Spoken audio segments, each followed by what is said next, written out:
So, hi everyone, welcome to Grandison Espresso Lounge. This is your virtual coffee table, a place where we catch up with our PTs, OTs, nurses, and of course, our partners. My name is Daryl from the MMML Recruitment Services, a marketing associate at Grandison, and your host for today's another episode of Espresso Lounge. So, hi again, good morning, good afternoon, and good evening sa ating mga viewers, no, wherever you are right now. I hope this new episode of Grandison Espresso Lounge no ay isang maging inspiration sa ating mga aspiring Filipino PTs no that would like to work and live in the United States. So today no we have a very special guest for this episode. So let's all welcome PT Johan. Hello sir. Have a short self introduction naman po para sa ating mga Filipino PTs viewers nang. My name is Johan, isang physical therapist, tapos tagal na rin ako nag-graduate, last 2006 pa. Medyo tagal lang talaga ako mag-process, medyo nahuli lang lahat. Pero sabi nga nila, pag gusto mo talaga, agawa ng paraan. Yun po, sa huli, hindi to nakarating din dito sa US. So bale, nandito po ako sa Kansas na state. And yun, um, mostly naman ng mga PTs na kilala ko nasa ibang state. So mag-isa lang ako dito sa facility ko, tapos by the way, nag-graduate pala ako sa Veles College sa Cebu. Yun, yun po. Yeah. So yeah, no, before no, start natin kamustahin muna si PT Johan. So, PT Johan, kamusta ka muna diyan sa United States, especially diyan sa Ah, Kansas? okay naman po. Naka-adjust na rin. So masaya naman kahit walang kakilalang ibang PTs dito. So mga kasama ko rin mga taga dito rin. So, okay naman lahat. Wala namang encounter na mga issues at saka problem, lalo na sa Mm-mm. workplace. So may I know, PT Johan, no, how many years or months ka na diyan sa United States? So, actually, one year ako this first week of August. So, lumipad ako kasama ng mga ibang nurses last year, last week of July. Tapos, pumunta ko dito ng Kansas first week of August. Bale, yung first day of work ko, August 7, next week yun. Mm-mm. So this episode pala was so special no kasi anniversary episode pala to ni PT Johan. So yan, to start our interview no PT Johan no. First, what led you choose physical therapist no? Did you always feel it was your calling ba, or was there a specific moment no that you made you realize this path is for you? Actually, shifty ako. So, pero bago ako napunta ng PT, nung high school pa lang ako, dalawa yung pinagpipilian ko, either accountancy or PT.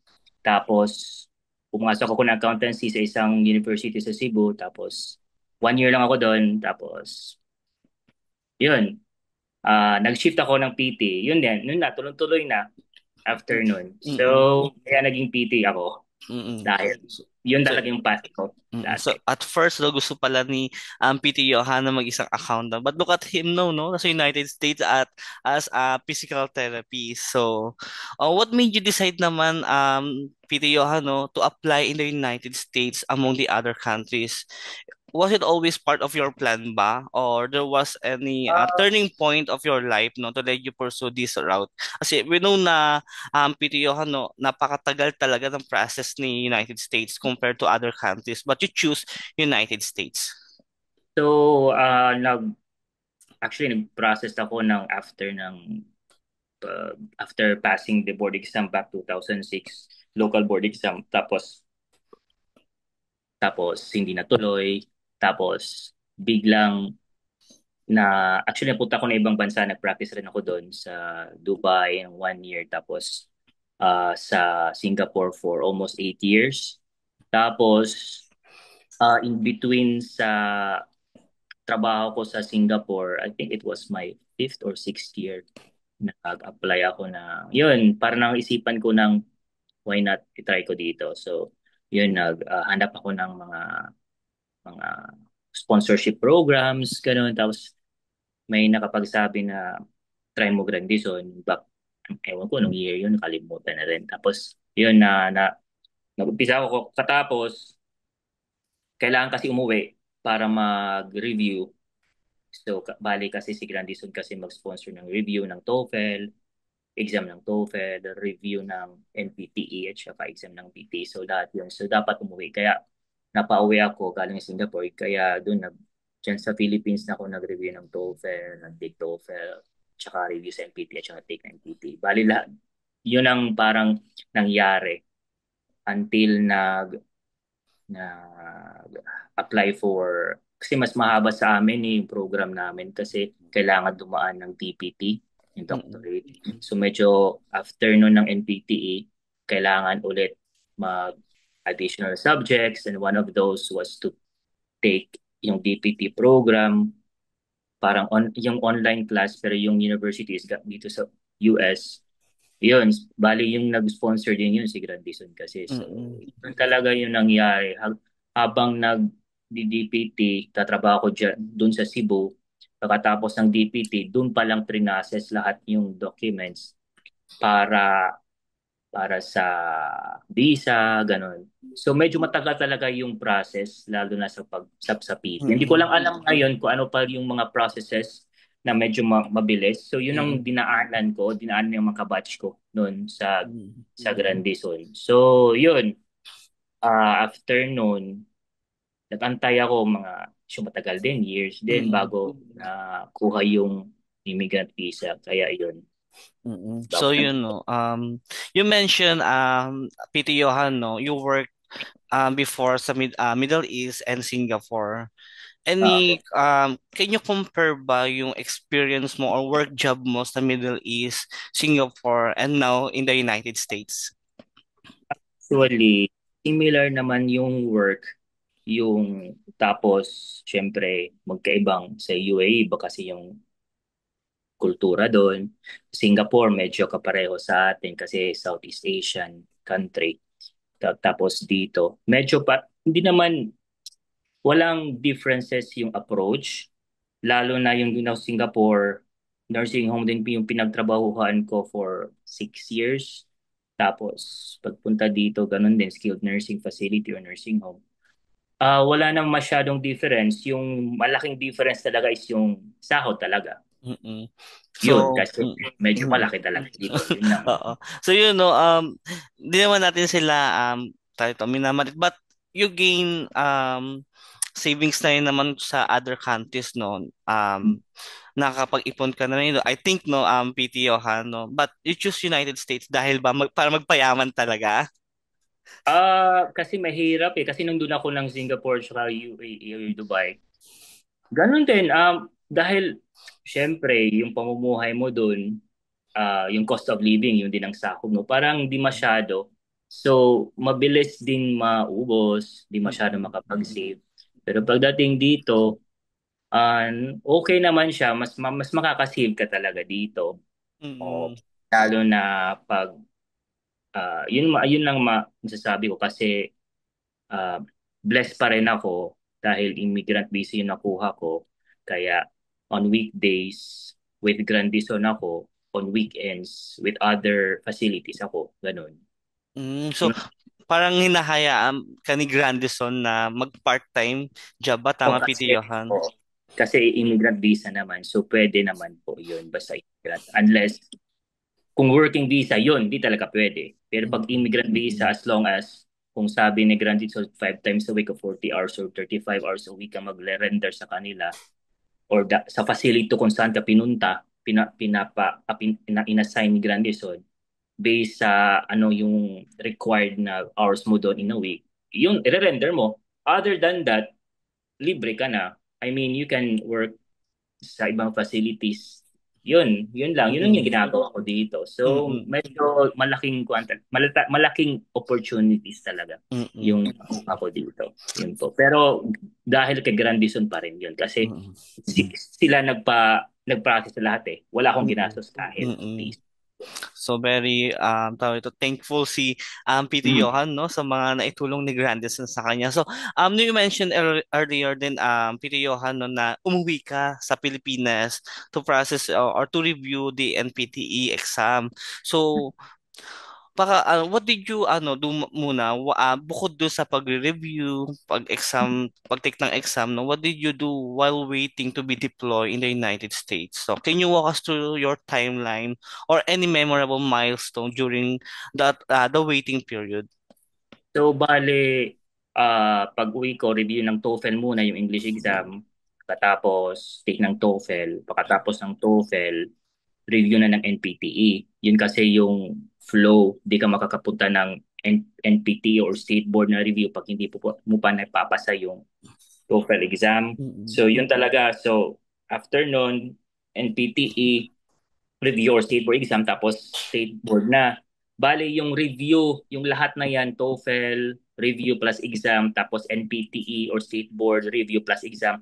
1 year yun kasi may yung program kasi ni Grandison is may mga may mga exams mismo sa review center pag hindi mo na ipapasa, lalo na sa state board review exam. State board review, yeah, opo, yun Mm. pala. State board review exam, hindi ka makaka-proceed papunta sa endorsement para makapag-take ng state board exam. Mm. So it took me a year sa lahat na yan para ma makapag-take ng exam tapos maipasa yung exam. 1 year yun. Pagkatapos, actually, yung route ko was they uh, in-applyan ako ng working visa which is na nabunutan naman ako. Pero sinabi ko kay Grandison, ayaw kong pumunta ng US na naka-working visa, yun. So uh, kaya in-applyan ako ng immigrant, which is after na yun ng DPT namin, which is Mm. blessing talaga kasi after no ng 1 year, sabi ng US, dapat DPT na yung mga PT na pupunta dito.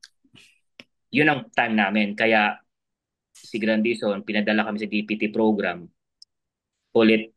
Tapos full load ako noon sa DPT online class. Tapos nagtatrabaho din ako sa Cebu. 18 months yon na DPT program or doctorate program.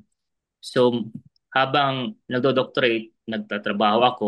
Pero after pa noon ng doctorate program, kami in-applyan ng immigrant visa. So medyo matagal talaga.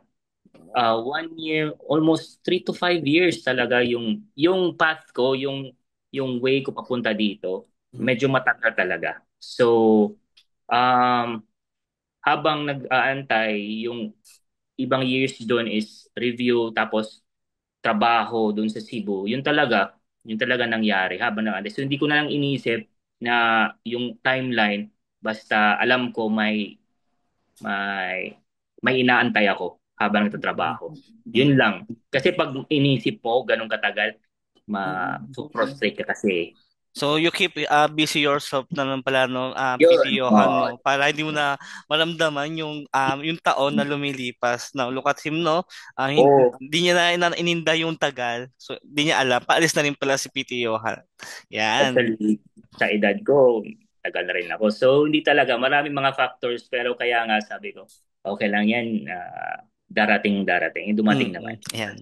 So yun, nasa United States na si PT Johan. So um you mentioned yung progress mo during the TOEFL, the Mm. NPTE. So kamusta naman yung NPTE journey mo during that time, yung exam preparation mo, um Ah, and any personal tips no PT Johan or advice for those who are to take about to take that NPTE journey then.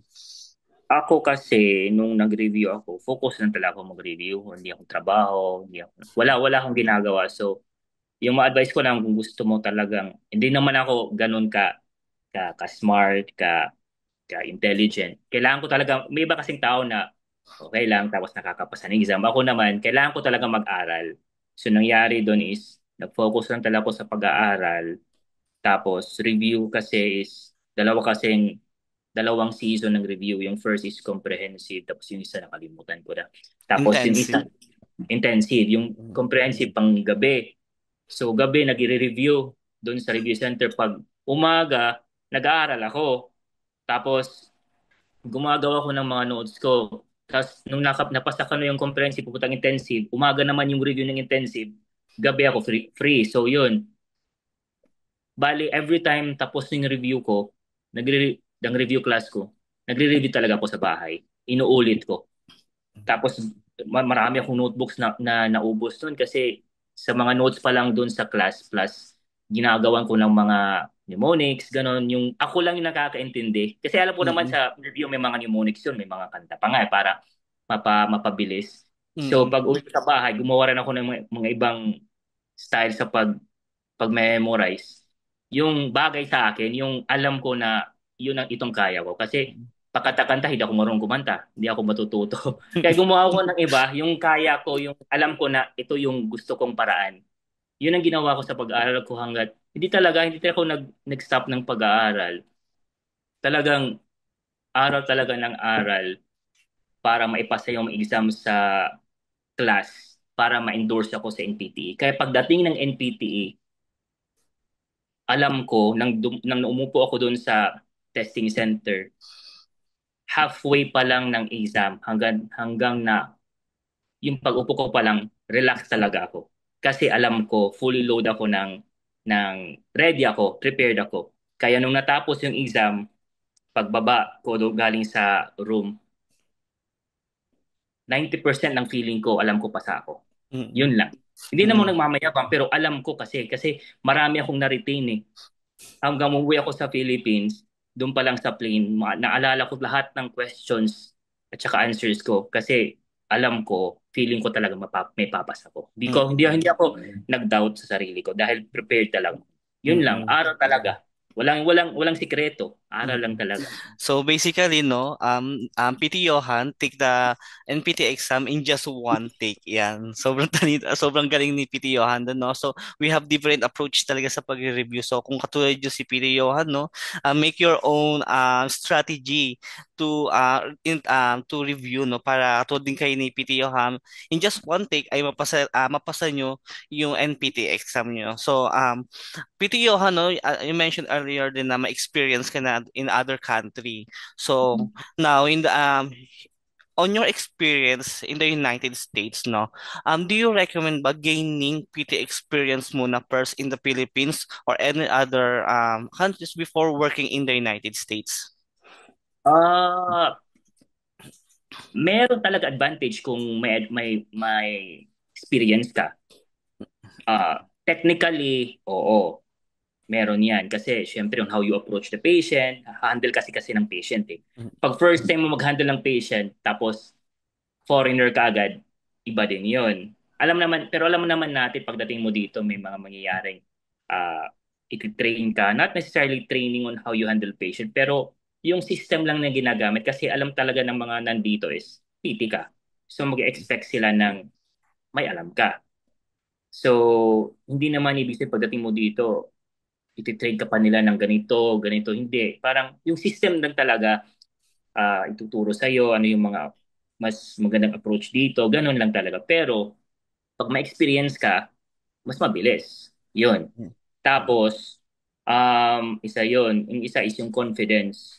Kasi yung pakikipag-usap mo sa ibang pasyente, yung rapport, sa experience mo kasi makukuha yun eh, yung parang on how you talk to your patients, na kampante ka at kampante yung patient mo na makukuha mo yung trust ng patient mo. Yun. Dahil mahirap gawin yun pag ikaw mismo hindi ka confident sa sarili mo dahil baguhan ka. Yun lang. Pero hindi ibig sabihin na pag wala kang experience, di ka pwedeng trabaho. Hindi, kasi US to eh. Kahit saan ka pumunta, pag may skill ka, tatanggapin ka. Yun lang masabi ko kasi dyan sa Philippines is dapat college graduate before ka makapagtrabaho dito. Dito kahit sino, kahit high school graduate, pwede makapagtrabaho eh. So, kahit wala kang experience, kaya mo. Kahit, yun lang, kailangan mo talaga ma, ma, ah, mag-aral o ano ba yung dapat gawin kasi kulang ka ng experience, hindi mo na experience sa ganito. Pero may, kaya nga, yung bottom line, pag may experience ka na dati, may advantage talaga. Mm-mm. So Yung yun, confidence. so yun ang based on PT Johan, no? Um, Mm. um, magandang factor talaga nagkaroon ng experience before kasi may waiting time din naman tayo here in the Philippines syempre 1 to 2 years no why gaining experience muna here in the Philippines while waiting no, makapunta sa United States so yeah BT Johan no can you still recall naman your first arrival in the United States how was the transition then. So dumating ako dito kasama ng apat na nurses. But may kasi yung flight namin is isang ewan ko 27 ata yun 25 mga ganun tapos hindi na Turkish airline kasi yung galing Manila tapos biglang na parang na-cancel yung flight na yun tapos yung ibang madaling araw pa naman yun yung ibang nurses napunta na sa airport tapos doon pa lang nalaman na cancel ako kasi galing Cebu nandun pa ako sa hotel nang Mm-mm. na-receive ko yung notification from Grandison mismo na nasa Manila at saka yung sa flight details na cancel. So hindi pa ako nakapag-check out. At least may natirahan pa ako kinabukasan. Sila Mm-mm. yung iba nandun na sa airport. Yun, mahirap talaga. So na-cancel pala yun kaya na-move ng 5 days ata, 4 days, six Mm-mm. days namin. Yun, tapos buti naman after nun natuloy na. Tapos dumating kami dito uh, from tapos Turkey to New Jersey, sa Newark, New Jersey. Tapos meron naman sumundo sa amin. Tapos yun, hinatid na kami sa staff house dun sa New Jersey. Okay naman yung transition lahat. Kahit sa immigration mo na kasi kumpleto yung documents mo, wala namang problema talaga. Tapos Mm-mm. yun, sa US, sinundo kami, pahinga kami sa tawag doon sa staff house. Pagkatapos, ang maganda sa staff house is malaki, malinis. Maganda talaga. Tapos, may mga pagkain na pwedeng lutuin, ganon. Yun. Mm-mm. Tapos, kinabukasan, pumunta na kami sa isang mall para bumili ng SIM card, ng kahit ano. Tapos, nakapasyal kami. Pumunta kami ng New York para magpasyal sa city. Tapos, kinabukasan noon, on the second day, pumunta na kami ng office sa New Jersey. Doon na namitan namin sila Avi at saka yung mga staff doon. Yun, okay naman. Tapos on the third day, yun na, naghiwa-hiwalay na kami. Napunta ng New Jersey, may napunta ng Virginia ata yun, kalimutan. Tapos ako napunta dito sa Kansas. Yun na. Mm. So yeah, what was the biggest challenge naman during that time, no? Your first week or first month in the United States, and how Oh, did Grandison naman help you through that transition, PT Johan? so bale, yung napunta ko dito sa Kansas is isang town lang talaga. Hindi naman ganun kalaki. Maliit lang na town. Kasi pagdating sa Kansas, maraming Mm-mm. maliit na town. Tapos, walang public transportation. Mahirap talaga.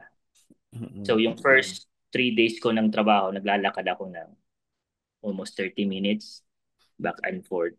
Tapos, yun. Tapos, pumunta ako ng malapit na grocery store, which is yung Dollar General. Mas malayo yun, mga almost 40 minutes na walk. Tapos, summer pa yun. Ang Mm-mm. init. Tapos, walang malalaking buildings dito na silungan. Wala talaga. So, init talaga. So, yun ang mga challenges ko.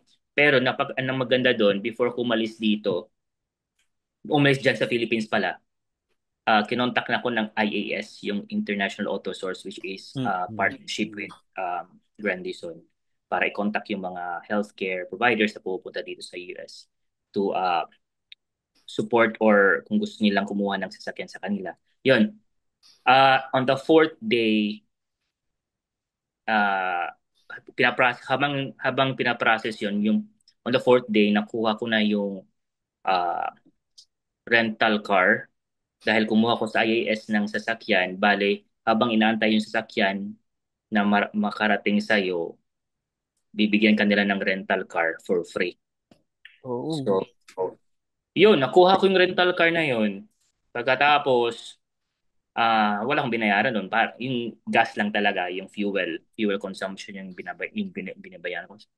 After nun, may sasakyan na ako dito, yung rental car nga lang. Pero habang inaantay yon, pinaprocess ko na rin yung driver's license ko dito sa lahat-lahat. So after 2 months, dineliver na sa akin sa bahay dito yung sasakyan ko na in-order ko sa kanila. Yun. Mm-mm. Yun lang talaga sa umpisa kasi walang public transportation kung na sa lugar na ito. So kailangan meron ka talagang sasakyan. Mm-mm.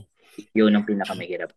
Yung parang challenges. Buti nga meron silang partnership with IAS. Yun lang. Mm-mm. So during that time nung naglalakad ka dyan sa Kansas, Peter Johan, no, safe naman ba? You feel safe naman ba paglabas-labas mo ng bahay mo, Peter Johan? Safe talaga kasi, ewan ko, kasi iba talaga dito. Mm-mm. Safe yung, mali kasi na town, so safe. Parang walang crime dito eh, walang crime Mm-mm. rate. Parang kung meron Oo. man lang baka yung crime rate dito sa place nito baka ah, sa sa mga vehicular ng Mm-mm. mga issues ganun pero not crime na hindi walang ako marinig dito na nagnanakaw wala Mm-mm. so safe talaga ako kasi okay naman ito wala naglakad nga ako Mm-mm. Mm-mm. walang nakikialam sa akin so okay lang talaga. Mm, so, doon sa napuntahan pala ni Peter Johan, no? Parang napakababa talaga ng crime rate or hindi natin masasabi talaga na meron. Kasi usually yung incident yan is car incident, mga vehicular lang talaga. So, napakaganda ng community na napuntahan ni Peter Johan. So, for the based on your experience in the United States sa pagstay mo diyan Peter Johan, no? Um, may tanong ka lang, no? Did you move ba together with your family or baka may dependents ka na dyan na isama? Ako lang mag-isa Mm-mm.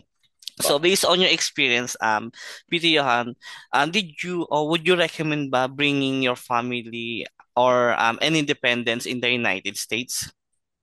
Siguro pagdating ng panahon. Mm-mm. Opo. Oh, So pero ngayon yeah. wala naman. Okay naman ako dito. Mm-mm. So, Happy si Peter Johan sa United States right now. So, yeah. How did you prepare naman, Peter Johan, for your first day of work in the United States, especially sa state, no, sa Kansas? so bali pumasok ako, naalala ko pa August 7. Tapos habang inaantay, kasi pumasok ako na hindi pa ready yung license ko. Kasi 3 months before ng deployment ko, ang alam ko sa New York ako. Mm-mm. Tapos inform ako ng office ng Grandison na hindi ka mapupunta sa New York, sa Kansas ka. So, Mm-mm. habang inaantay yung mga months na yun before sa deployment, pinrocess yung license ko dito, yung reciprocity from, from one state to the other state. So, meron pa naman akong active license sa New York, tapos may active license ako dito sa Kansas. So, habang nag-aantay ako noon, so I think for a week ako walang license. So, hindi ako nagtitreat ng patient. Nagsha-shadow lang ako ng therapist doon para Mm-mm. alam ko lang yung flow, alam ko lang yung system. Kaya nung after a week na yon ng pag-work ko, timing naman din na dumating na yung license ko, practice na agad. Yun, okay naman kasi yung yung concern mo lang dito is yung paggamit ng system Mm-mm. kasi iba talaga sa Philippines. Tapos sa pinagtrabahoan ko pa sa Cebu is ah, gumagamit kami hindi kami paperless doon sa isang hospital sa Cebu. Paper talaga lahat. Tapos dito kasi nasa system na click ka lang ng click, type ka, ganun, okay na. Pero dapat alam mo yung paano gamitin yung system. Yun lang talaga yung naging challenge ko sa system hanggang I think took me about month or two bago nasabi ko talaga na okay na ako dito sa system na to. Mm-mm. Kaya yun lang naman talaga. Other than that, yung pakikitungo sa mga tao dito, nasanay na kasi ako sa dati kong yung nagtrabaho ko sa Singapore, trabaho ko sa Mm-mm. Dubai. Foreigners kasi din yung mga kinakausap ko yung patients ko. So kaya parang kampante ako na okay lang to sa kanila. Okay lang itong pasyente na ito, okay lang itong pasyente na ito kasi foreigners din kasi yung mga patients ko dati. Mm-mm. So okay naman. Kaya sa experience talaga, doon ako nagkaroon ng advantage sa pakikitungo sa kanila dito. So, kamusta naman PT Johan nung pagpunta mo diyan sa Kansas, no? Sa skilled nursing facility kung saan ka located now. Have you experienced ba any experience, no, that you can share with us na yung nalaman nila na Filipino PTs ka? Ah, di alam nila na hindi ako taga doon. Alam nila na Mm-mm. Asian ako dahil sa physical Mm-mm. features. Pero hindi nila alam kung taga saan ako, kung ano ako. Mm-mm. Kaya kinakausap ko sa kanila, Filipinos, marunong mag-English. So, may accent lang talaga. Pero hindi nila masasabi na taga saan ka. Kasi mostly yung mga taga dito is dito lang talaga sa US. Nandito kasi mga white mostly, mga white Mm-mm. Americans. May mga onting Mexicans. Pero white talaga nandito. Unlike sa New York na diverse yung community sa New York, kahit Mm-mm. saan makikilala, oh Filipino to, oh Chinese to, ito dito hindi.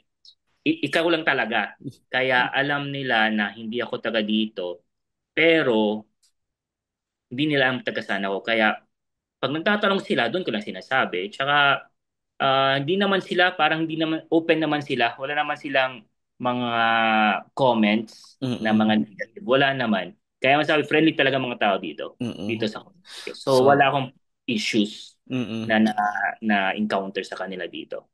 So mababait pala yung mga patient ni PT Johan sa Kansas, no? So would you describe naman your job as PT in skilled nursing facility, and especially, no, how was your relationship with your supervisors, co-workers in the facility? Ah, kasi sa facility ko, isang PT ako, isang OT, isang OT assistant at saka isang PT assistant. Apat lang kami. At saka isang speech therapist, lima kami. So, ah mababait sila lahat. Tapos yung boss ko naman dito, napakabait. Wala akong masabi. Tapos, tsaka tumutulong talaga sila sa akin. Lalo na yung umpisa pa lang. Tapos, wala akong masabi na issues. Walang politika sa trabaho. Alam mo naman yun. No? Talagang pure work lang talaga. Pure work, kahit yung mga kasamahan ko na mga nurses at nurse aides, wala akong masabi, wala silang masabi. Ewan ko lang, at the back, baka ako nakatalino. Alam, pero wala. At my back, Ah, siguro, wala. Pero wala naman, wala akong mm-mm. maisip. Kasi pag Mm-mm. pumapasok ako dun, wala pa rin. Okay lang talaga lahat, trabaho lang talaga. Work lang talaga lahat, no? So how was the training naman provided by the facility, PT Johan? Oh, yung training naman is yung system talaga, yung flow, tsaka lalo na yung wala pa akong license, naka-shadow ako. Malaking bagay sa akin yun kasi nakilala ko yung mga taga doon, yung mga patients doon na tinitreat nila lagi. So, umpisa na ako ng mag-build ng rapport sa kanila bago pa makahawak ko sa kanila. So, Mm-mm. yun, nakatulong yun na hindi ako kaagad nakapag-handle ng patients hindi dahil ayaw ng facility, kundi dahil wala pa yung license ko, inaantay pa. Mm-mm. So, nakatulong yon. Blessing pa rin yun sa akin. Kaya yung training na yung pag-shadow lang, uh, yung system talaga, yun. Tapos kung hindi naman lahat ituturo sa iyo kasi iisipin nila na marunong ka na kasi PT ka eh. Mm-mm. Expected sa'yo talaga, meron talaga sila expectation sa'yo, which is tama nga naman kasi hindi ka naman pupunta doon para maging, alam mo na yun, parang wala ka, tuturuan ka na lang lagi. Alam nila, independent ka, ganun. Mm-mm. So, meron ng mga bagay na hindi tinuro sa akin na natutunan ko lang along the way. Yun lang. Pero yun lang importante doon. Dapat constant communication ka lang sa boss mo, supervisor mo. Kasi alam nila. Hanggang dumating yung point na, alam ko na to, na natutunan ko to dati, ito sabi ng boss. Ito yung sinabi ng boss ko, so alam ko nang gagawin, ganun. So umpisa lang talaga. Yun lang. So yeah, so um how are you in the United States, no, PT Johan, no, kasi fast forward tayo during you first arrived in the United States, then it's been going 1 year now since you deploy in Kansas, no. What has changed or any improvement in your life? Marami naman talaga kasi tulad ako, ewan ko lang, baka siyempre makakapag-save ka, ganon. Yung pinuntahan naman natin dito is para magtrabaho, kumita ng malaki, nakapag-save ka, nakakabili ka ng gusto mo, Mm-mm. tapos kahit may mga binabayaran ka sa Philippines at saka dito, nababayaran mo lahat on time, tapos wala kang utang. Kasi alam mo, may sahod ka na. Pero, di naman ibig sabihin na gastos ka na ng gastos. Nag-save pa rin. Tapos, yun lang. Sa 1 year ko dito, ang alam ko, na hindi ako nagkaroon ng problem sa pera kasi may savings pa nga dahil okay talaga dito Mm-mm. magtrabaho sa US. Yun lang ang masasabi ko sa tagal ko nagtatrabaho sa Philippines at saka sa ibang bansa. Mm-mm. Oo, So, talaga masasabi ko. so nagka-utang free na po si PTO sa United States, no. More on savings pa siya nga, no. So what do you think naman, no, PTO, the biggest advantage of being Grandison PT in your assigned state or in dyan, no, sa Kansas? Sa akin masasabi ko lang kasi ang advantage lang talaga, yung ito is ikukwento ko yung experience ko lang.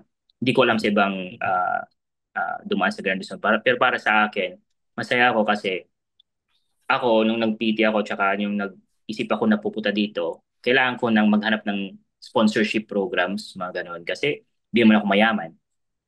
Paano yung gastos dito, gastos doon? Kahit ngayong pag-take na ng exam, mayroon ka ng mahuhugot na pera, pero sayang kasi pwede na sana yun igamit sa iba nung nandun pa ako sa Philippines. Pero ito kasi sa sponsorship, sila babayad lahat. Tapos dito na, habang nandito ka, meron lang talagang cut yung salary mo, which is okay lang sa akin. Kasi parang inuna ko lang parang ngayon na ko lang babayaran yung mga binayaran nila Grandison dati. So okay lang talaga sa akin kasi imagine mo, lahat ng review ko, dalawa, tapos exams ko, tapos trip to kasi sa Hawaii ako nag-take ng exam, si Grandison din yung nagbayad pati yung accommodation doon lahat, tapos yung visa, plane ticket, lahat talaga, except na lang yung mga local na mga plane fares, pero okay lang yun kasi malaking bagay talaga.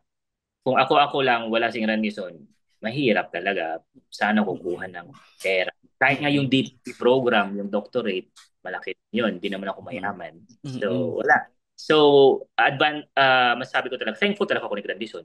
Yun, Mm-mm. ito yung personal experience ko.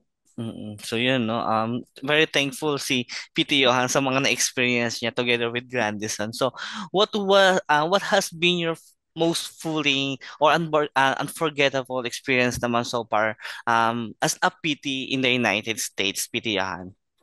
Ah, kasi hindi ko lang para sa iba, pero para sa akin kasi nga immigrant visa ako. So, nagtatrabaho ako dito with Grandison sa 5 days ko, tapos nagtatrabaho ako ng Saturday at Sunday sa ibang facilities.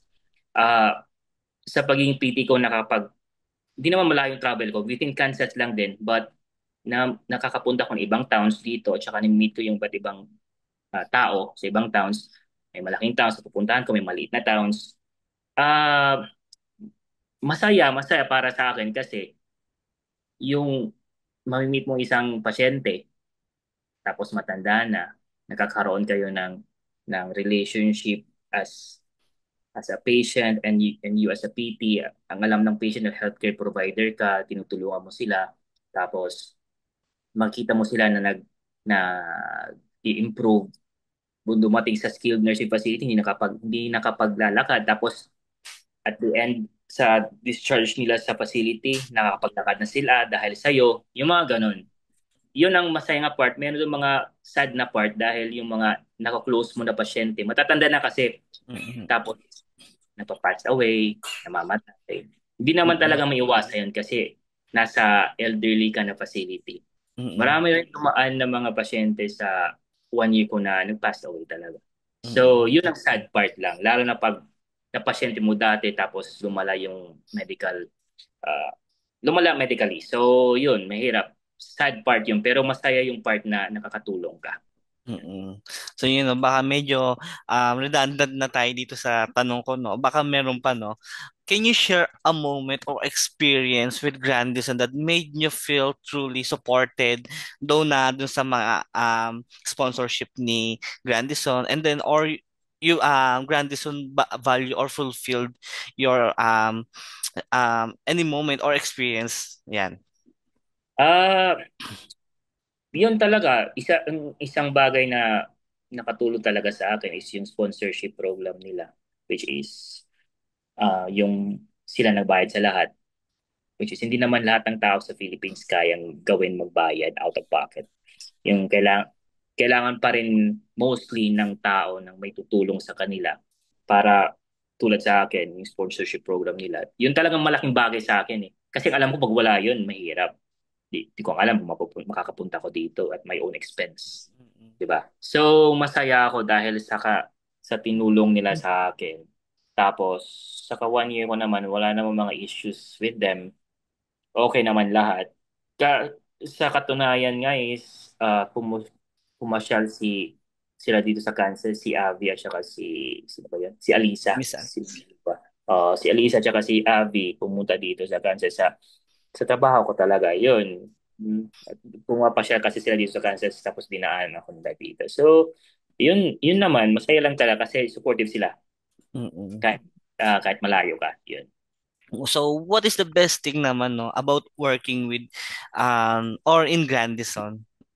Mm. Best, ano pa ulit yung tanong, sir? What is the best thing about working with Grandison as Filipino Uh, PTs?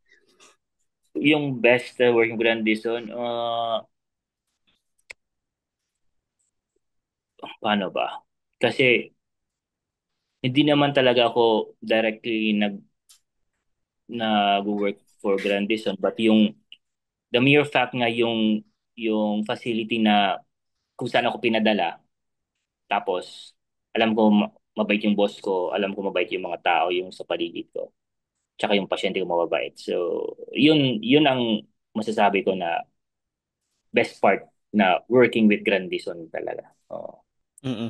So you know, you mentioned earlier no na yung license mo PTON is New York, tama ba? Then nalaman mo na lang no na hindi ka pala ma-deploy sa New York. So nalaman mo sa Kansas na. So how was your initial um thoughts about doon? Ah, syempre, in-expect mo na kasi na New York ka, so marami ka Mm-mm. nang isip, meet ka ng Mm-mm. friends doon, marami kasing kaibigan doon. Mm-mm. Kahit ano-ano, so marami talaga, tapos bigla kang mapupunta sa Kansas. Tapos, nang nalaman ko kung saan pa yung lugar ko, dito sa Kansas, kailangan ko pa i-Google kasi hindi ko alam yung lugar na yon. Mm-mm. So, ay, yun talaga, parang nabigla. Tapos, pero, nung nakapunta ko dito, tapos mga after a month or two, doon ko lang nasabi, blessing talaga napunta ko dito. Mm-mm. Kasi, mas mura dito, Mm-mm. mas mahal doon. Yung cost of living dito, napakababa. Cost of living doon, napakamahal. Tapos, almost the same yung sahod na Mm-mm. matatanggap mo doon at saka dito. So, yun. Mm-mm. Yun ang masabi ko. Mababa talaga ang cost of living dito. So yun nga, ayun yung sinasabi lagi ng ating mga recruiter, no? It depends talaga, no, kung saan ka mapupuntang states, no. But kasi in this guys, no, kay PT Johan na nasa Kansas siya na napunta. So what advice na lang, no, I'm down to for last four question, PT Johan. So what advice naman would you give to new PTs, no, who are preparing to move in the United States? Mm, so, yung ma-advise ko lang, yung base experience ko rin. Ah, so, di na, kung may mga PTs naman na mga hindi masyadong intelligent tulad sa akin, aral ka talaga. Aral ka prepare ka talaga ng exam kasi yun ang way eh, yung way. Kung nandyan yan si Grandison, alam mo na everything will be provided. Yung sayo na lang is ipasa mo yung exams. Yun lang. Tapos kung merong DPT program, hindi ko alam yung process ngayon ha, Kasi narinig ko yung iba wala. Hindi ko lang alam. Pero other than that, kung may DPT program, aral ka din. Tapos, basta ipasa mo lang yung exam, tapos be patient lang. Mm-mm. Tapos, kung nagmatagal yung pag-aantay, trabaho ka lang. Kung anong dati mong ginagawa, kaya mo pa rin gawin ngayon, gawin mo lang.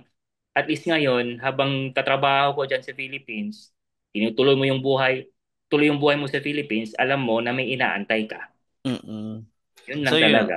So ito naman no, what is your message naman to Filipinos Pilipino na currently affected by retrogression? Kasi alam natin medyo naapektuhan ng pandemic din yung ang Kaya, visa natin eh. So what's your message to Filipino PTs?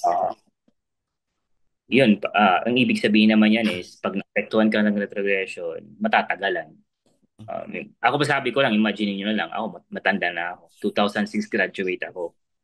Tapos, matagal na ako nag-aantay.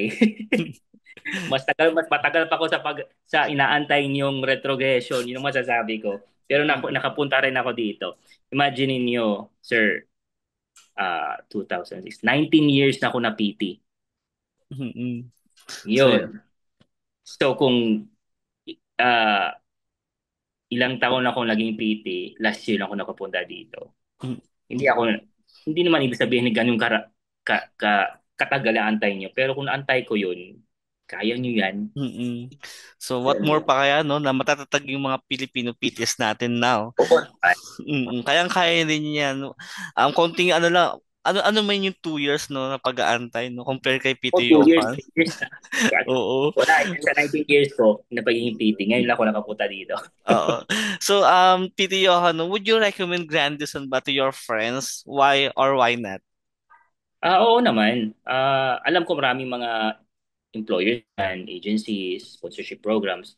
Pero may mga naririnig ka na ganito, ganyan. Ang sa akin lang is base experience ko. Mare-recommend ko talaga. Kasi uh, sila yung nag-sponsor lahat sa akin kasi ang alam ko yung iba hindi sila nag-sponsor lahat eh. May mga Mm-mm. specifics lang. Kaya Grandison kasi sila lahat. Mm-mm. Ganun pa rin. Ang masasabi ko lang, ganun pa rin pumunta ka ng ibang employer agency, ganun pa rin. Pagdating mo dito, babayaran mo pa rin sila. Mm-mm. Yun lang So, din. mm-mm. Bayad ka pa rin sa kanila. Ano ba yung Mm. dito ka lang sa Grandison, sila pang babayad sa lahat. So yun, oh. So I'm down to my last question, Peter Johan. At para makapagpahinga ka na rin. So yeah, any suggestion for Grandison or how Grandison can better support you or ang ating future PTs? Hindi ko alam eh. Pero sa tingin ko, they are doing their best naman eh. Kasi from from sa time ko at saka yung mga time before ko, nandyan na kasi si Grandison eh. Matagal na sila. So alam na nila yung ginagawa nila. Kung may mga mali naman silang ginawa dati, kino-correct nila.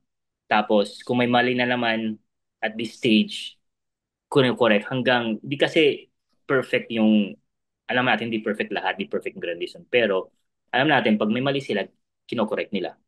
Yun ang maganda doon. Tapos nag-change sila based kung ano yung dapat na mangyari sa mga PT, sa nurses sa panahon ngayon. So, yun ang maganda doon. Flexible sila. Yung flexibility nila. Kaya, okay talaga si Grande. Wala akong masabi. So yeah, that's it, no? Lahat ng question ko. Peter Yon, thank you so much po, no? Thank you so much for giving us time, for giving time, no, kay Grandison para ma-interview ka today, no? So very special pala to kasi going 1 year or anniversary na pala ni Peter Johan sa United States. So once again, no, thank you so much. A huge thank you to Peter Johan for giving us time to sharing his inspiring journey as a PT in the United States and also to all our live viewers, no, for staying with us today. It's truly been insightful, encouraging, and inspiring session together with PT Johan. So to stay updated on our upcoming live events, no, school tours, and our Grand US career orientations, so make sure to follow us on our social media channels, no, on Facebook and Instagram, it's Grandison Therapy, and on YouTube, it's Grandison Espresso Lounge. So once again, my name is Daryl, Marketing Associate, and your host for today's Grandison Espresso Lounge. So we'll see you the next Grandison Espresso Lounge Goodbye, everyone. Thank you.